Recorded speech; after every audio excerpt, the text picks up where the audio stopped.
Assalamualaikum warahmatullahi wabarakatuh. Alhamdulillah, salatu wassalamu ala rasulillah wa ala alihi wa sahbihi wa man wala. Asyhadu an la ilaha illallah wahdahu la syarikalah wa asyhadu anna Muhammadan abduhu wa rasuluhu la nabiyya ba'dah. Amma ba'du, fa inna asdaqal hadithi kitabullah wa khairal hadi hadi Muhammadin sallallahu alaihi wasallam. Syarrul umuri muhdatsatuha wa kullu muhdatsatin bid'ah wa kullu bid'atin dhalalah wa kullu dhalalatin finnar. Al-ikhwah, saudaraku kaum muslimin rahimanillah wa ikum ajmain. Alhamdulillah, segala puji yang milik Allah Subhanahu wa taala yang telah memberikan kepada kita nikmat yang sangat banyak, nikmat iman, nikmat Islam, nikmat sehat, nikmat waktu luang untuk senantiasa belajar menuntut ilmu di dalam agama kita ini.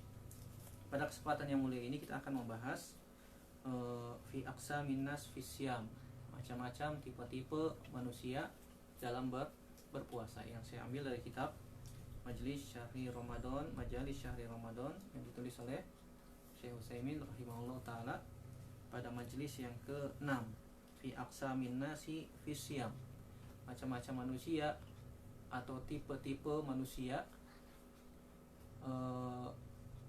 di dalam berpuasa. Saudaraku rahimanillah wa ikum ajmain. Di sini Syekh Utsaimin mengatakan al-qismul awal, yang pertama adalah al-muslimu al-baligu al-aqilu al-muqimu al-qadiru as-salimu minal mawani. Yang pertama, tipe manusia yang diwajibkan untuk berpuasa adalah orang-orang yang muslim, balig, berakal, mukim tidak sedang safar, qadir dia mampu, as-salim minal mawani yang dia tidak ada penghalang. Maka orang-orang yang seperti ini wajib berpuasa. Yajibu alaihi shaum Ramadan adaan fi waqtihi. Maka orang-orang yang seperti ini wajib berpuasa pada waktunya di bulan Ramadan, tidak boleh diqodok. Dan syarat-syarat ini menunjukkan bahwasanya seorang muslim yang balik, yang sudah balik, yang berakal, tidak gila atau tidak sedang pingsan atau tidak sedang koma, kemudian dia mukim, tidak sedang safar, al-qadir dia mampu, kemudian dia as-salim minal mawani, tidak ada penghalang, maka orang yang seperti ini wajib berpuasa pada waktunya di bulan Ramadan. Dan ini merupakan ijma para ulama berdasarkan Al-Quran dan Sunnah Nabi Shallallahu Alaihi Wasallam. Allah Subhanahu Wa Taala mengatakan dalam surat Al-Baqarah ayat 185, Syahrul Ramadan allazi unzila fihi al-Quran hudal linnas wa bayyinatin minal huda wal furqan faman syahida minkumus syahra falyasum. Bulan Ramadan allazi unzila fihil Qur'an, yang bulan tersebut diturunkan Al-Qur'an, hudal linnas sebagai petunjuk untuk manusia, wa bayyinati minal huda wal furqan sebagai petunjuk dari hidayah dan furqan. Faman syahida minkum syahra falyasum, barang siapa yang melihat bulan hilal dan dia sudah terpenuhi syarat-syarat yang 6 tadi, maka dia wajib berpuasa. Di sini Allah Subhanahu wa taala menggunakan kalimat perintah, falyasumhu, maka hendaknya dia berpuasa. Berdasarkan juga dari sabda Nabi sallallahu alaihi wasallam bahwasanya Nabi sallallahu alaihi wasallam mengatakan, "Idza ra'aitumul hilal, jika kalian melihat hilal, fasumu, hendaknya berpuasa." Sini hadisnya diriwayatkan Imam Bukhari dan Imam Muslim. Ini tipe manusia yang pertama. Ketika dia muslim, akil, balik, kemudian dia qadir, mukim, as-salim minal mawani, maka dia wajib berpuasa. Kalau ada pertanyaan, Ustaz, kalau orang kafir gimana? Maka kita katakan orang kafir tidak sah puasanya. Orang kafir tidak wajib berpuasa dan dia tidak sah puasanya. Ustaz, kalau orang kafir mau puasa gimana? Maka kita katakan puasanya tidak sah. Puasanya tidak sah. Kenapa? karena dia bukan orang muslim. Kuncinya belum punya dia belum mengucapkan apa, syahadatain, asyhadu an la ilaha illallah, asyhadu anna muhammadar rasulullah. Maka orang yang kafir tidak wajib berpuasa. Ustadz, kalau misalnya ada orang kafir masuk Islam di pertengahan hari bulan Ramadan, apakah dia harus berpuasa atau tidak? Kata Syekh Utsaimin, wa in aslama fi atna'i yaumin minhu lazimahu imsaku baqiyatil yaumi. Kata Syekh Utsaimin, kalau dia masuk Islam pada pertengahan hari di bulan Ramadan, maka dia wajib imsak. Maksudnya apa? Wajib berpuasa di sisa hari yang ada. Maka ketika itu setelah dia syahadatain, kemudian dia mandi, kemudian dia sholat, kemudian dia wajib berpuasa, menjaga diri dari makan dan minum. Karena ketika itu dia termasuk orang yang sudah masuk Islam. Wala yalzamuhu qada'uhu, dan dia tidak wajib qada. Tidak wajib qada. Li'annahu lam yakun min ahlil wujub hina waqti wujubil imsak. Maka kata Syekh Utsaimin, karena ketika itu dia belum termasuk orang yang diwajibkan berpuasa. Maka kalau mau imsak silakan, menahan diri dari makanan minum silakan, maka ditetapkan pahala bagi Allah Subhanahu wa taala untuk dia. Kalau dia tidak mau berpuasa maka tidak wajib qada. Ini tipe yang pertama. Tipe yang kedua, as-saghiru fala yajibu alaihi siyamu hatta yablugha. Anak-anak kecil yang belum balik maka tidak wajib berpuasa. Makanya di dalam syarat yang sudah kita sebutkan tadi ada 6, al-muslim, al-balik. Yang kedua apa? Al-balik. Ketika balik maka orang itu sudah wajib berpuasa. Tetapi kalau misalnya dia belum balik maka tidak wajib berpuasa. Sebagaimana kata Nabi SAW dalam hadis yang sahih dari Imam Ahmad, Abu Daud dan Imam An-Nasai, dan disahihkan oleh Imam Hakim. Kata Nabi SAW, rufi al-qalamu an salasatin, pena diangkat dari 3 orang. Anin naim hatta yastaiqizo, dari orang yang tidur sampai dia bangun. Wa anis sogir hatta yakburo, dari anak kecil sampai dia besar, sampai dia balik maksudnya. Wa anil majnuni hatta yufiqo, dari orang gila sampai dia sembuh. Jadi kalau ada orang yang tidur selama seminggu, sepekan, ada tidak orang tidur sepekan? Ada, kan gitu.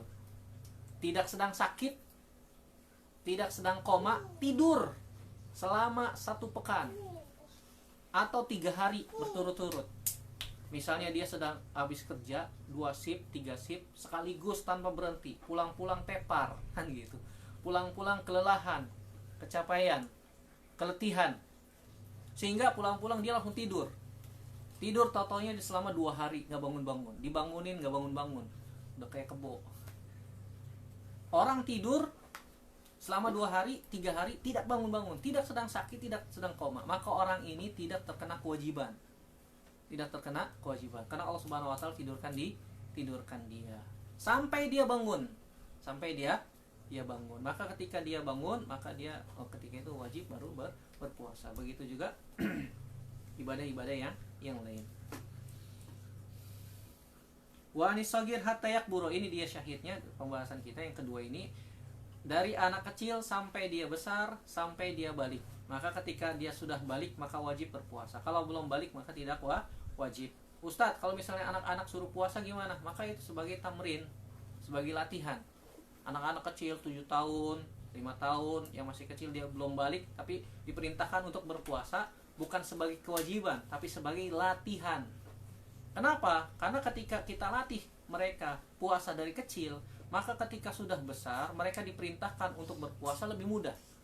Berbeda dengan anak-anak yang dari kecil belum terbiasa dilatih sama orang tuanya berpuasa. Maka ketika sudah besar untuk berpuasa, disuruh berpuasa, diperintahkan untuk puasa, agak sulit. Kenapa? Orang tuanya tidak melatih dia berpuasa dari kecil. Dan ini kebiasaan para ulama salaf, biasa mereka senantiasa memerintahkan anak-anak mereka untuk berpuasa dari kecil. Nah, sekarang pertanyaannya, dari mana kita tahu anak itu sudah balik? Syekh Utsaimin mengatakan bahwasanya tanda anak itu sudah balik bagi laki-laki ada 3. plus 1 khusus wanita. Yang pertama, tanda balik bagi laki-laki disebutkan oleh Syekh Utsaimin, inzalul mani bihtilamin au ghairihi, keluarnya mani. Maka ketika anak itu sudah keluar mani melalui mimpi kah atau yang lain, maka dia sudah balik. Berdasarkan firman Allah Subhanahu wa taala, wa idza balagal atfalu minkumul hulum falyastazinu kamastazana alladzina min qablihim, dalam surat An-Nur ayat 59. Kata Allah Subhanahu wa taala, jika seorang anak sudah balik, balagol atfalu minkumul hulum, sudah ihtilam, sudah mimpi basah gitu ya. Sebutan biasa kita sebutnya mimpi basah. Mimpi keluar mani. Keluar mani, falyastazinu kamastazana alladzina min qablihim. Kalau dia mau masuk kamar orang tuanya harus minta izin. Falyastazinu. Maka anak-anak yang sudah besar balik kalau masuk rumah kamar orang tuanya harus izin, ketuk-ketuk, nggak boleh langsung selonong. Begitu juga anak-anak kecil, dari kecil nih dilatih. Kalau masuk ke kamar orang tuanya minta izin, ketok dulu. Assalamualaikum Abi, Assalamualaikum Umi, boleh masuk nggak? Kalau nggak boleh masuk, jangan masuk. Kalau diizinkan masuk, silahkan masuk. Nah, ini adab bagi anak-anak yang ingin masuk kamar orang tuanya. Ini tanda yang pertama, yaitu dengan keluarnya mani. Tanda yang kedua, kata Syekh Utsaimin, nabatu sya'ril anah, keluarnya tumbuh bulu kemaluan, yaitu bulu di sekitar kemaluan, berdasarkan perkataan Atiyah Al-Qurazi radhiyallahu taala anhu, uridna 'ala Nabi sallallahu alaihi wasallam yauma Quraidzah, faman kana muhtaliman aw anbatat 'anatuhu qutila wa man la turika, rawahu Ahmad wa Nasa'i wa huwa sahih. Kata perkataan Atiyah Al-Qurazi radhiyallahu taala anhu, semoga Allah meridhoinya, kata beliau, uridna 'ala Nabi, kami pernah tampil di hadapan Nabi sallallahu alaihi wasallam pada hari Quraidzah. Barang siapa yang muhtaliman, barang siapa yang sudah ihtilam atau tumbuh rambut atau bulu di sekitar kemaluannya, maka dia dibunuh. Waman la turika, barang siapa yang belum ihtilam, belum tumbuh rambut di sekitar kemaluannya, maka dibebaskan. Ini yang kedua, tumbuh sekitar bulu di sekitar kemaluan. Yang ketiga, tanda anak itu sudah balik adalah bulugu tamami khamsa asyrata sanah, sudah sampai 15 tahun. Berdasarkan perkataan Abdullah bin Umar radhiyallahu taala anhuma, uridtu 'ala nabi yauma Uhud wa ana ibnu arba'a asyrata sanah. Kata Abdullah bin Umar, saya pernah datang ke Nabi SAW pada waktu perang Uhud, mau ikut perang Uhud. Wa ana ibnu arba'ata asyar, ketika itu saya umurnya 14 tahun, kata Abdullah bin Umar. Falam yujzini yaknilil qital, tetapi Nabi SAW tidak mengizinkan aku untuk ikut perang, karena waktu itu umurnya berapa? 14 tahun. Nah, anak kalau sudah umur di atas 15 tahun, Nabi SAW bolehkan ikut perang. Ini menunjukkan bahwasanya syarat bolehnya ikut perang kalau sudah balik. Kalau sudah apa? Balik.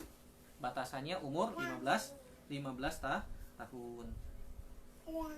Yang keempat, ini khusus bagi wanita, bahwasanya wanita itu dikatakan balik kalau sudah keluar darah haid. Dan keluarnya darah haid itu tidak melihat umur. Ada anak wanita yang haidnya umur 9 tahun, ada yang haidnya umur 10 tahun. Bahkan saya pernah menemukan anak umur 7 tahun sudah haid, wanita. Anak wanita umur 7 tahun sudah haid. Dan ternyata anaknya anak ABK ya, anak berkebutuhan khusus. Anak umur 7 tahun tapi pandangannya dewasa. Dia nggak mau bermain dengan anak-anak umur 7 tahun, nggak mau. Dia maunya main sama anak-anak dewasa. Makanya pandangannya dewasa, pikirannya ke depan jauh. Kalau anak-anak mainannya boneka, kalau dia mainannya apa? Main keluarga-keluargaan gitu.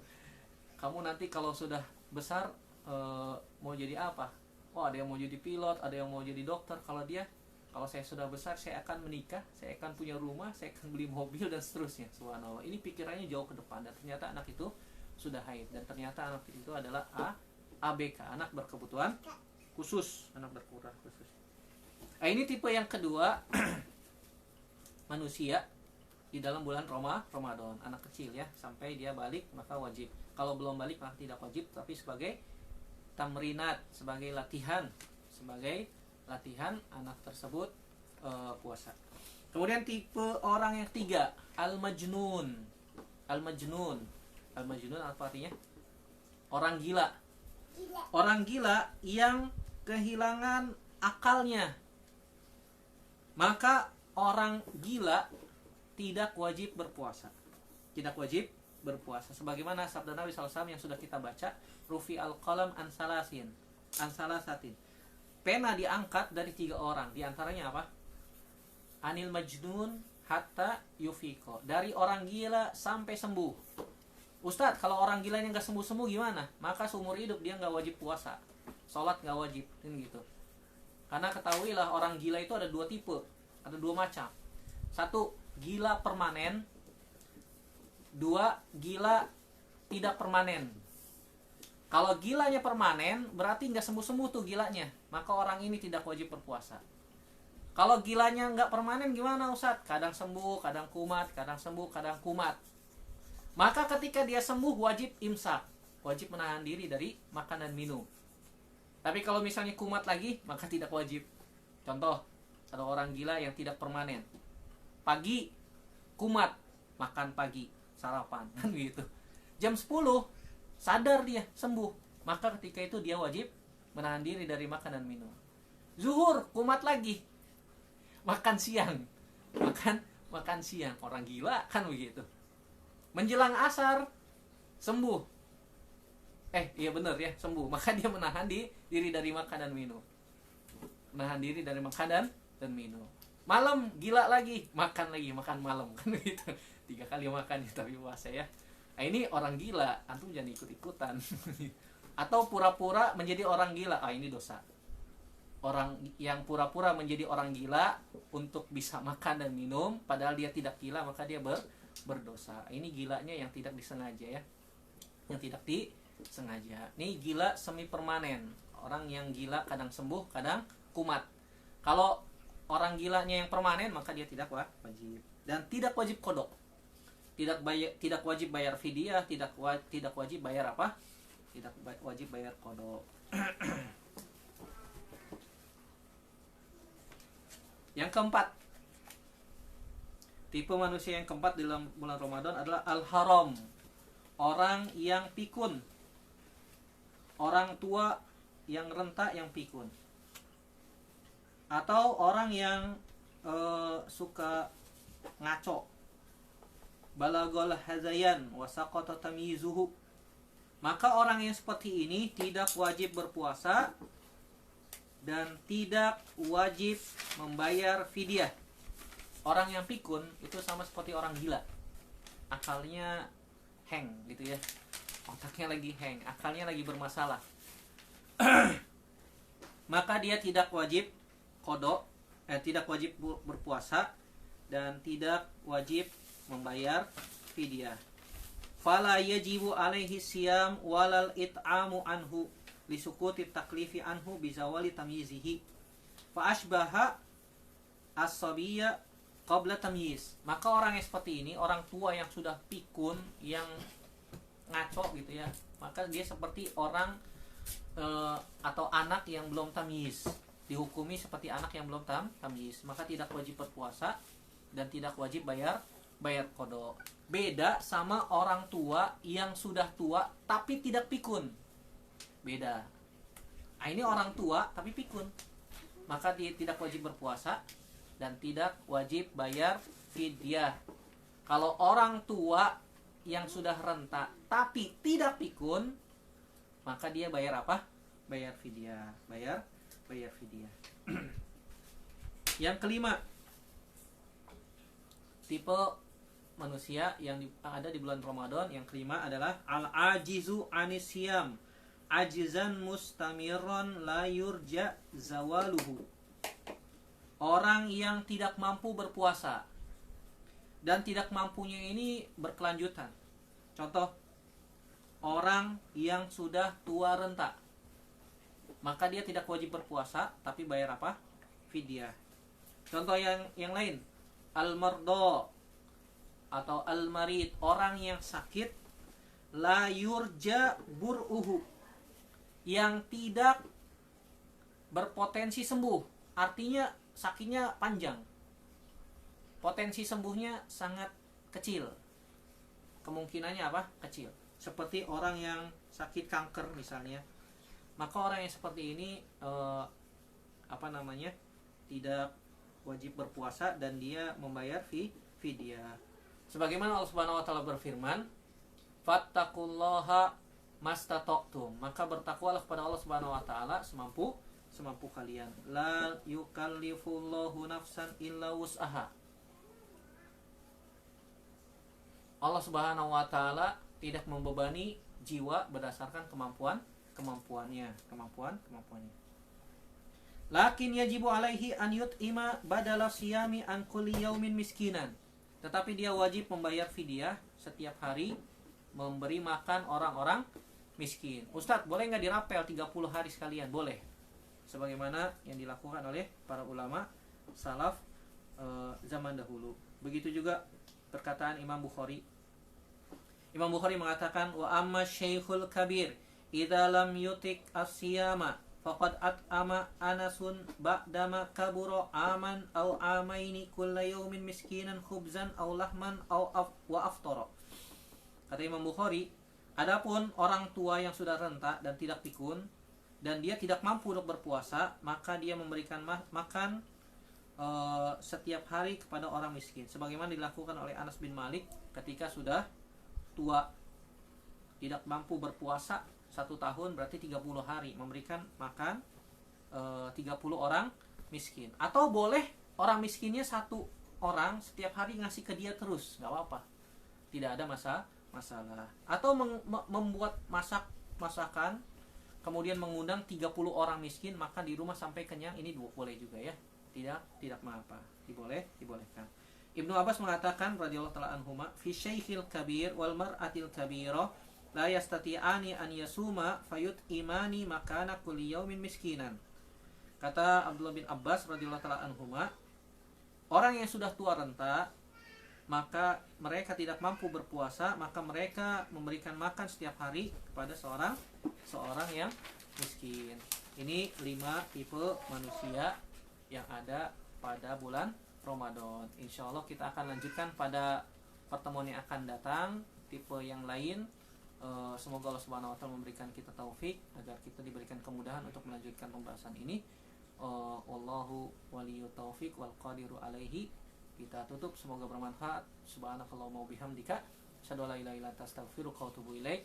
Wassalamualaikum warahmatullahi wabarakatuh.